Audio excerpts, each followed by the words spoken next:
జరుగుతున్నాను. నేను ఇప్పుడు Christmas tree గురించి వివరించబోతున్నా. క్రిస్మస్ ట్రీ క్రిస్మస్ పండుగలో అత్యంత ముఖ్యమైన అలంకరణలో ఒకటి. దీనిని ఎవర్ గ్రీన్ ట్రీ అని కూడా పిలుస్తారు. ఎందుకంటే ఇది ఎప్పుడూ పచ్చగా ఉంటుంది.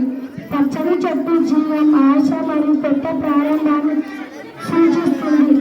క్రిస్మస్ ట్రీ పై భాగంలో కొత్త స్టార్లు పెట్టడం యేసు జనన సమయంలో కనిపించిన నక్షత్రాన్ని సూచిస్తుంది.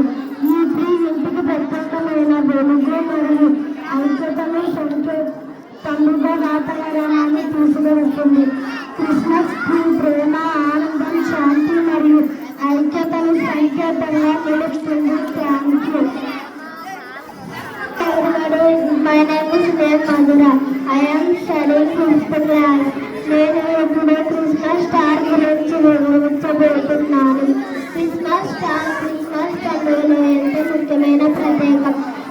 క్రిస్మస్ యేసు జన్మించినప్పుడు ఆకాశంలో కనిపించిన ప్రకాశమైన నక్షత్రమును సూచిస్తుంది. ఆ నక్షత్రం ముగ్గురు జ్ఞానులకు యేసు ఉన్న చోట దారి మరియు దైవ మార్గదర్శనం చిత్రం. క్రిస్మస్ స్టార్ ఆశ మరియు శాంతి మరియు దైవ మార్గదర్శనం.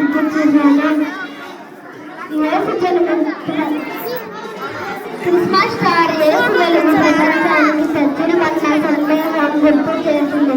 అందువలన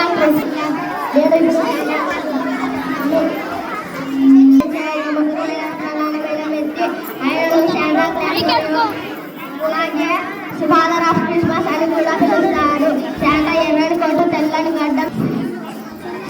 క్రిస్మస్ రాత్రి